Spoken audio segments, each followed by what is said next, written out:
Les tribus arabes. Les peuples arabes se divisent en 3 groupes, selon leur lignée ancestrale.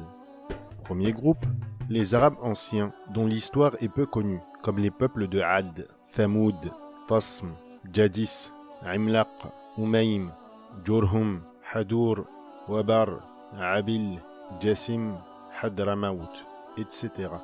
Le second groupe, les Arabes de souche. Ils sont aussi appelés les Arabes Qahtaniens. Ils descendent de Ya'roub, fils de Yashjoub, fils de Qahtan. Troisième groupe, les Arabes issus de l'immigration. Ils sont issus de la progéniture d'Ismaïl. Ils sont aussi appelés les Arabes Adnaniens. Les Arabes de souche, les Qahtaniens, vivaient à l'origine au Yémen et comportaient de nombreuses tribus, dont 2 étaient très connues. Petit a, Himyar, les plus célèbres branches de cette tribu s'appelaient Quda'a, Zaïd al-Jumhur et As-Sakasik. Petit b, Kahlan.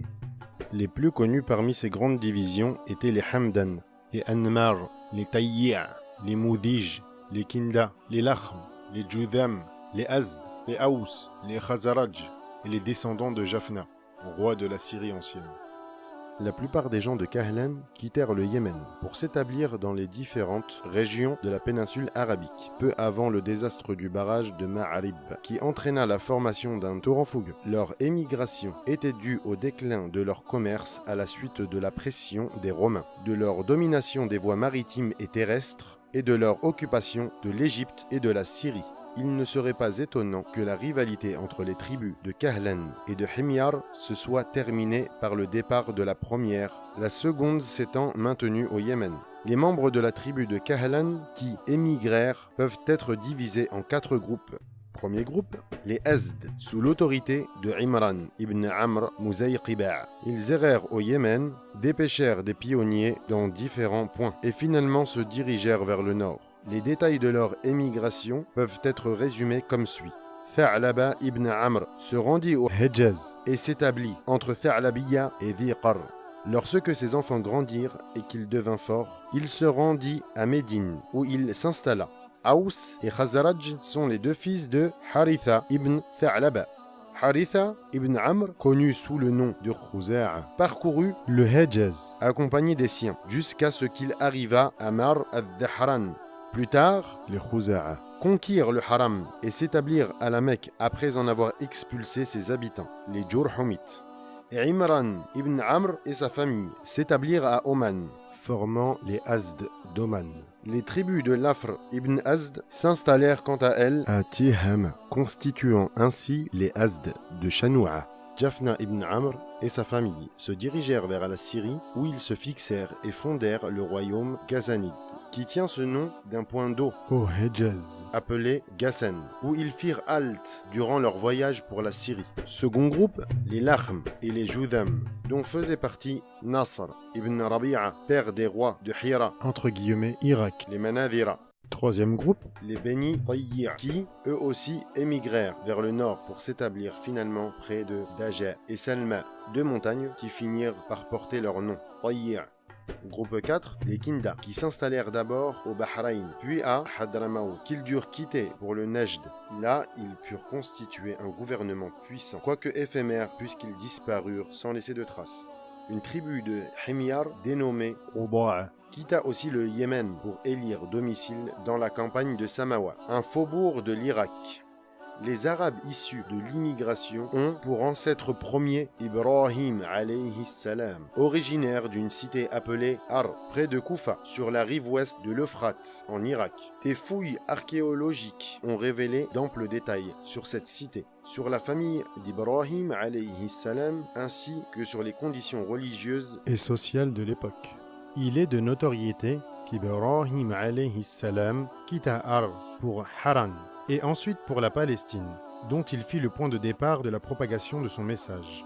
Il parcourut toute cette région. Il s'est rendu une fois en Égypte et le pharaon a essayé de nuire à son épouse Sarah. Mais Dieu fit échouer sa machination. Le pharaon prit conscience de l'intensité de la relation entre Sarah et Dieu. Et en guise de reconnaissance de son mérite, il lui donna sa propre fille, Hajar, comme domestique. C'est cette dernière que Sarah offrit à Ibrahim alayhi salam comme seconde épouse. De retour en Palestine, Ibrahim alayhi salam eut de Hajar un enfant, Ismaïl, alayhi salam.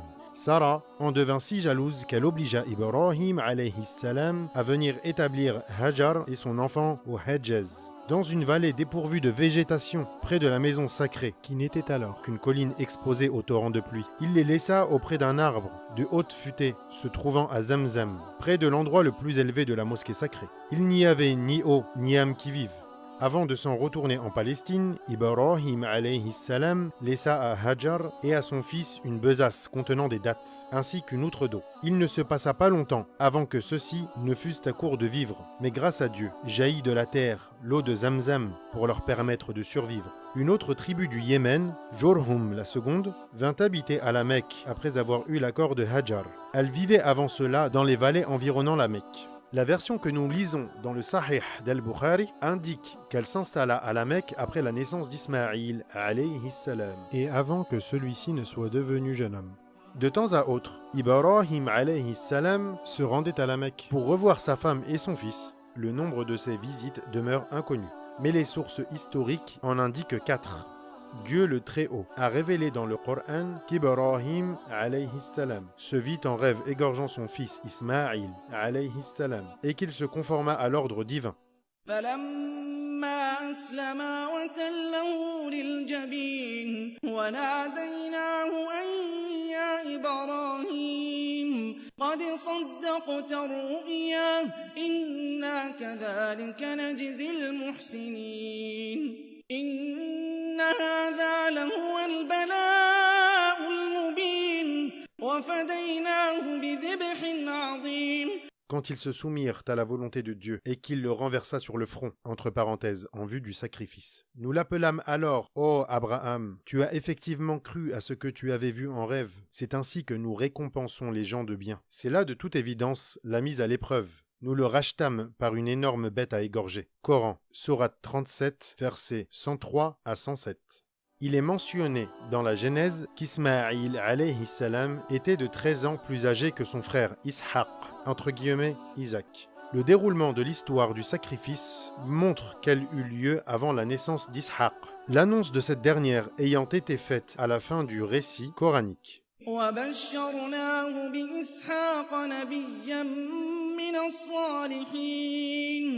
Sourate 37, verset 112.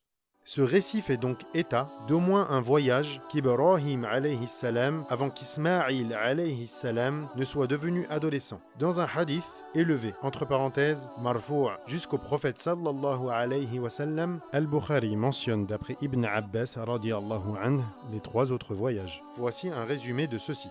Lorsqu'Ismaïl devint un homme, il apprit la langue arabe auprès de la tribu de Jurhum, qu'il aimait et le respectait profondément. Les membres de cette tribu lui donnèrent en mariage l'une de leurs femmes. Peu de temps après, Hajar décéda.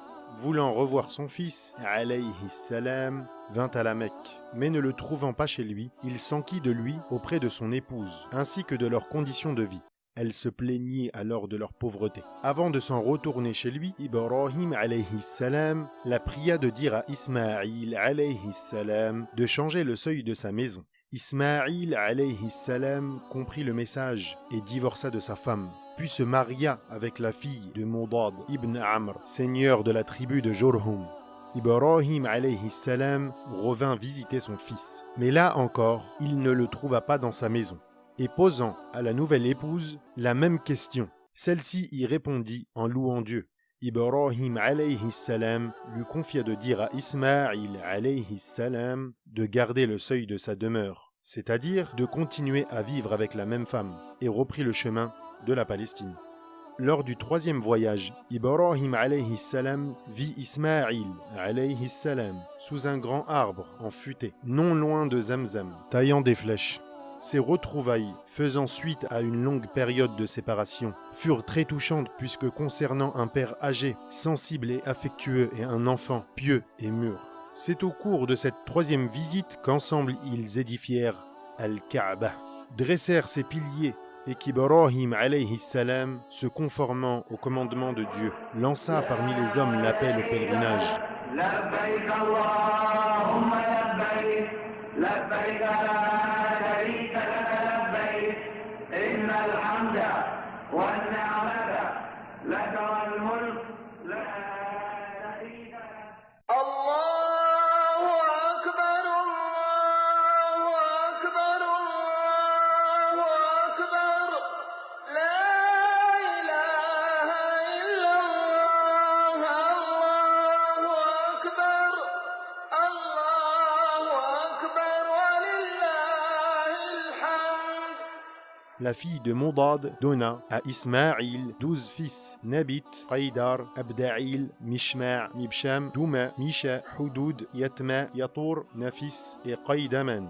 Ils furent à l'origine de 12 tribus qui habitèrent pendant quelque temps à la Mecque. Vivant du commerce entre le Yémen, la Syrie ancienne et l'Égypte, ces tribus se répandirent plus tard sur toute la péninsule arabique, voire au-delà. Toutes ces branches tombèrent dans l'oubli hormis celles de Nabit et Qaïdar. Les Nabatéines, descendants de Nabit, établirent une civilisation florissante dans le nord du Hedjaz. Ils instituèrent un gouvernement qui étendit sa domination sur toutes les tribus voisines et firent de Pétra leur capitale. Personne n'osa défier leur autorité avant la venue des Romains qui détruisirent leur royaume. Au terme de minutieuses recherches, Sulayman al-Nadawi conclut que les rois ghazanides, de même que les Haous et les Khazraj, étaient vraisemblablement plus nabatéines que qahtaniens. Les descendants de Qaïdar, fils d'Ismaïl alayhi salam, vécurent longtemps à la Mecque, augmentant en nombre au fil des années. D'eux sont issus Adnan et son fils Ma'ad, qui constituèrent les ancêtres des Arabes adnaniens. Adnan est le 28e aïeul dans la série des ancêtres du prophète, sallallahu alayhi wa sallam. Il est rapporté que chaque fois que le prophète Muhammad sallallahu alayhi wa sallam parlait de ses ancêtres, il n'allait pas au-delà de Adnan et il ne cautionnait pas les dires de ceux qui remontaient plus loin, déclarant à leur sujet, entre guillemets, les généalogistes mentent. Quelques savants, cependant, avancent qu'il est possible de remonter à la généalogie du prophète sallallahu alayhi wa sallam plus loin que Adnan, tenant le hadith submentionné pour faible. Ils affirment que la lignée des descendants d'Ibrahim alayhi salam comprenait 40 ascendants entre ce dernier et Adnan. Nizar, le fils unique de Ma'ad, eut lui-même 4 fils, dont les descendances respectives donnèrent naissance à 4 grandes tribus, Iyad, Anmar, Rabi'a et Mudar. Ces 2 dernières se ramifièrent à leur tour. Rabi'a engendra Asad, Anza, Abd al-Qais, Bakr, Taghlib, Hanifa et beaucoup d'autres encore. Les Mudar, quant à eux, se subdivisèrent en 2 grandes branches. Les descendants de Qais, Aylan ibn Mudar, et ceux d'Ilyas ibn Mudar. De Qais, Aylan sont issus les Beni Sulaym, les Beni Hawazin et les Beni Ghatafan. De ces derniers sont issus Abs, Dhubian, Ashja' et Ghani ibn A'sour. D'Ilyas ibn Mudar sont issus Tamim ibn Murra, Hudayl ibn Mudrika, les Beni Asad ibn Khuzayma et les fractions de Kinana ibn Khuzayma. De ces dernières sont issus les Qurayshites, descendants de Fihr ibn Malik, fils d'An-Nadr ibn Kinana. Les Qurayshites se sont à leur tour divisés en diverses tribus, dont les plus connues sont Jumah, Sahm, Adi, Makhzoum, Taym, Zuhra, ainsi que les fractions descendants de Qusay ibn Kilab, Abduddar ibn Qusay, Asad ibn Abd al-Uzza ibn Qusay et Abd Manaf ibn Qusay. De Abd Manaf dérivent 4 tribus, Abd Sham, Naufal, Al-Muttalib et Hashim. C'est de cette dernière, Hashim, que Dieu a choisi notre maître, Muhammad ibn Abdillah ibn Abdil Muttalib ibn Hashim sallallahu alayhi wa sallam. Le prophète Muhammad sallallahu alayhi wa sallam a dit: Dieu a choisi Ismaïl parmi les fils d'Ibrahim, Kinana parmi les fils d'Ismaïl, Quraysh parmi les fils de Kinana, Hashim parmi les fils de Quraysh, et il m'a choisi parmi les fils de Hashim. Al-Abbas ibn Abdil Muttalib a rapporté que le messager de Dieu sallallahu alayhi wa sallam a dit: Dieu créa l'humanité et me choisit parmi les meilleurs êtres humains. Puis il sélectionna les tribus et me tira de la meilleure d'entre elles. Ensuite, il élut les familles et me désigna parmi les membres des meilleurs d'entre elles. Je suis le meilleur d'entre les hommes et ma famille est la meilleure. La descendance de Adnan se multipliant, elle se dispersa de par la terre des Arabes, à la recherche de l'eau et de pâturage. Les Abdul Qais, de même que certaines branches de la tribu de Bakr ibn Wa'il et de celle de Tamim, émigrèrent au Bahreïn où ils s'établirent. les Bani Hanifa ibn Sa'b ibn Ali ibn Bakr vinrent s'installer à Hijr, capitale d'Al-Yamama. Toutes les tribus issues de Bakr ibn Wa'il s'installèrent dans la région, entre Al-Yamama, le Bahreïn, Saïf Kadhima, les bandes côtières, les abords de l'Irak, Al-Ubulla et Hit. La plupart des membres de la tribu de Taghlib vécurent non loin de l'Euphrate, tandis que certains vécurent aux côtes des tribus issues de Bakr, les Beni Tamim élurent domicile dans la campagne de Bassora. Les Beni Sulaym habitèrent à proximité de Médine, dans la région s'étendant entre la vallée d'Al-Qura, Khaybar, l'est de Médine, les deux montagnes, et Al-Harra, entre parenthèses, les abords de Médine. La tribu de Thaqif s'établit à Taïf, et celle de Hawazin à l'est de la Mecque, dans la région d'Aoutas, sur la route entre la Mecque et Bassora.